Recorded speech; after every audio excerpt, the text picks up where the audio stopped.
Bonjour à toutes et à tous, je suis Karl de Trip Mindset et je suis très heureux de vous retrouver pour cette nouvelle vidéo. Si jamais tu es nouveau sur la chaîne, je t'invite à t'y abonner et à activer la cloche des notifications afin de ne rien manquer de nos prochaines publications.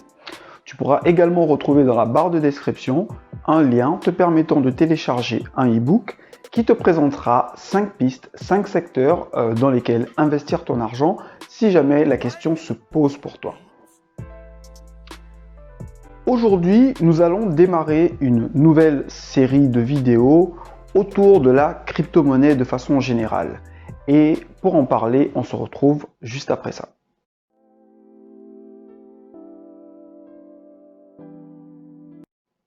Avant d'entrer dans le vif du sujet, j'aimerais, en mon nom propre et au nom de toute l'équipe de Trip Mindset, vous souhaiter une excellente année 2021.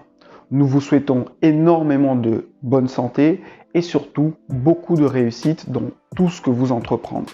Comme je vous le disais précédemment, nous allons donc entamer une série de 4 vidéos qui vont tourner autour du thème de la crypto-monnaie.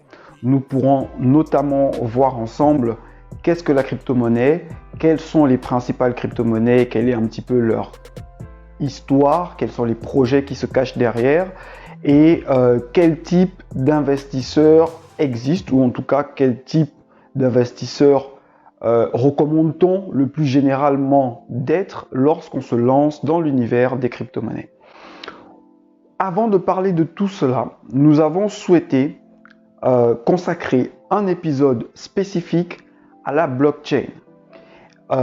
Tout simplement parce que la blockchain va être cette technologie qui permet l'existence même du web décentralisé et donc de la finance décentralisée avec tout ce qu'on a en termes de crypto-monnaie. L'idée dans cette vidéo sera donc que l'on puisse savoir à la fin, de façon générale, qu'est-ce que la blockchain, comment est-ce que ça fonctionne et dans quel secteur on pourrait la retrouver dans notre vie quotidienne. Qu'est-ce donc que la blockchain? La blockchain peut être définie comme étant une technologie sécurisée et transparente de transmission d'informations qui fonctionne sans l'intervention d'un organe central de contrôle.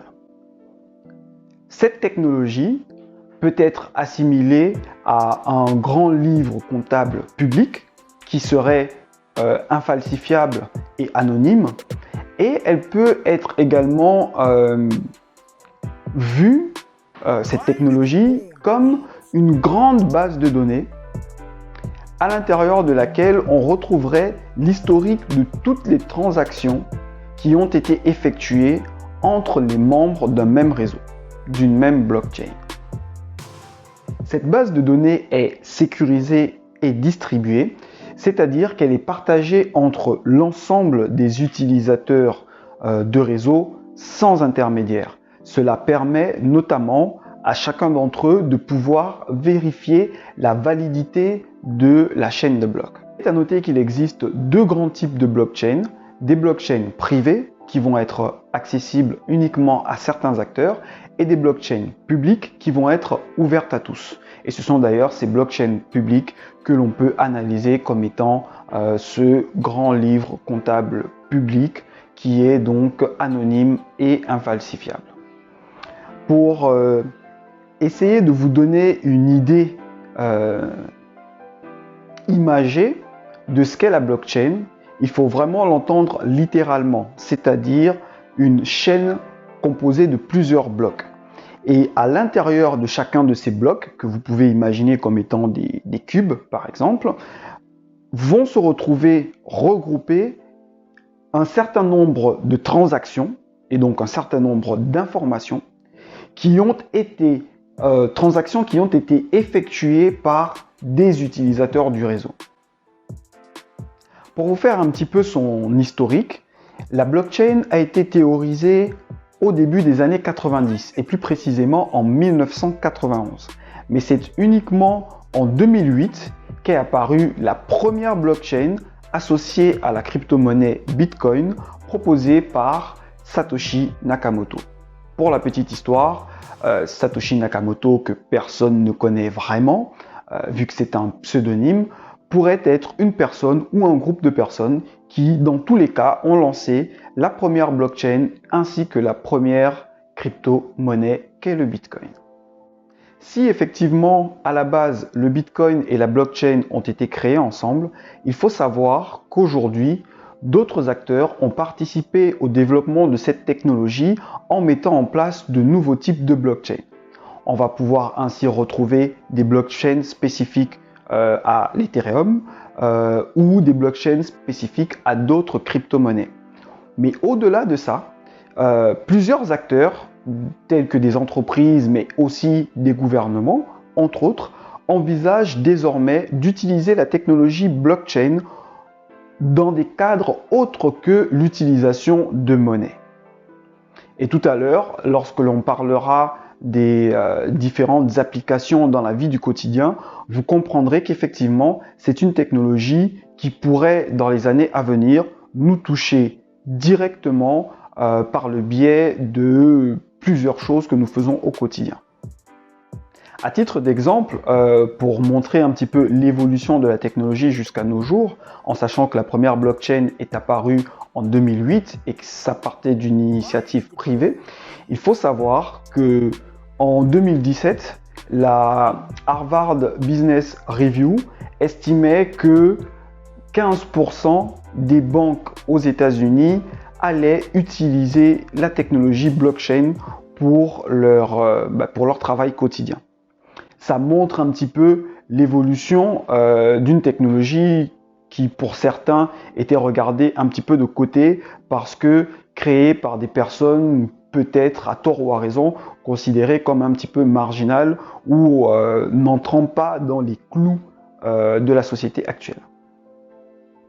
Et même si certains États se sont dans un premier temps montrés réticents à l'utilisation de ce type de technologie, nous constatons que la pratique se vulgarise vu qu'on peut retrouver des États comme l'État de Géorgie aux États-Unis, comme Hong Kong, comme les Émirats arabes unis, comme l'Estonie, qui actuellement sont en train de travailler sur des projets concrets utilisant cette technologie-là. C'est aussi le cas, par exemple, pour les banques qui y voient un intérêt certain entre autres dans tout ce qui est rapidité, vitesse d'exécution des transactions en ligne. Maintenant, nous allons essayer de schématiser le fonctionnement d'une transaction effectuée sur une blockchain. Alors, les transactions qui sont effectuées par les utilisateurs du réseau sont regroupées dans ce qu'on a appelé tout à l'heure des blocs. Ces blocs-là, ils vont être validés par des utilisateurs que l'on appelle des nœuds ou des mineurs. Et une fois la validation effectuée, les blocs vont être horodatés et ajoutés à la chaîne de blocs. À ce moment-là, l'information est donc consultable par tout le monde, infalsifiable et anonyme. Et après cette étape, le récepteur de la transaction initiale reçoit, s'il s'agissait de monnaie, sa monnaie, s'il s'agissait d'une information, d'un titre ou d'un document, le document qui lui a été envoyé. Tout cela se passe sans l'intervention d'un intermédiaire avec un pouvoir de contrôle sur les transactions qui sont effectuées. Pour essayer d'imager un petit peu la chose, on va se dire que lorsque moi je veux envoyer, imaginons du Bitcoin à un cousin qui se trouve en RDC par exemple, je vais sur mon ordinateur et je vais initier une transaction parce que je vais dire je veux envoyer pour 500 € de Bitcoin à mon petit cousin à telle adresse. D'accord ? Cette transaction que je viens d'effectuer va donc aller rejoindre un bloc. À l'intérieur de ce bloc, on aura un certain nombre d'autres transactions qui ont été effectuées par d'autres utilisateurs du réseau. Une fois ce bloc composé, il va être validé par donc les mineurs qui vont utiliser leurs ordinateurs qui sont des ordinateurs spécifiques avec des logiciels de minage ou de mining, comme on dit, qui vont utiliser ces ordinateurs-là pour valider la transaction, pour en quelque sorte l'authentifier. Cette validation a été effectuée, le bloc dans lequel se trouvait donc, la transaction que j'ai initiée va être ajouté à la chaîne de blocs qui, elle, est publique. Et mon cousin qui se trouve en RDC va pouvoir recevoir les 500 € de Bitcoin que j'avais prévu de lui envoyer. Et donc, à quoi ça sert, ou plutôt dans quoi va servir cette technologie blockchain? Eh bien, la technologie blockchain va servir pour 3 raisons principales. Premièrement, elle va permettre la création d'applications pour des produits d'actifs, qu'il s'agisse de monnaie, crypto-monnaie, qu'il s'agisse de titres, qu'il s'agisse de votes, qu'il s'agisse d'obligations ou d'actions, etc. Deuxièmement, elle va servir en tant que registre parce que la technologie va permettre d'assurer une meilleure traçabilité des produits ou des services. Et enfin, la technologie blockchain va être très intéressante dans le domaine des smart contracts ou des contrats intelligents. Les smart contracts sont des contrats autonomes qui exécutent automatiquement les termes et les conditions d'un contrat donné sans nécessité d'intervention humaine une fois lancés. Et ces smart contracts, pour avoir vu un petit peu certains d'entre eux fonctionner, parce qu'ils existent depuis quelques années maintenant, notamment avec la blockchain Ethereum qui permet la création de smart contracts, c'est quelque chose qui va vraiment changer la donne. Je veux dire, dans nos rapports au quotidien, une fois que ce sera généralisé.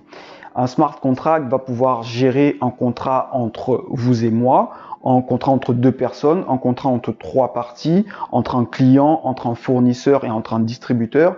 Il pourra gérer des contrats dans énormément de domaines. Et on en vient justement au point précis sur dans quoi est-ce que l'on va pouvoir retrouver cette technologie blockchain? Eh bien, elle va pouvoir intervenir dans le secteur des assurances, dans le domaine bancaire, notamment avec la rapidité des transactions, les assurances avec tout ce qui est contrat, de toutes les façons, partie smart contract. La technologie blockchain va pouvoir intervenir dans la supply chain, qu'il s'agisse de l'agroalimentaire, qu'il s'agisse de l'industrie du luxe ou d'autres choses. Elle va pouvoir intervenir dans l'industrie énergétique.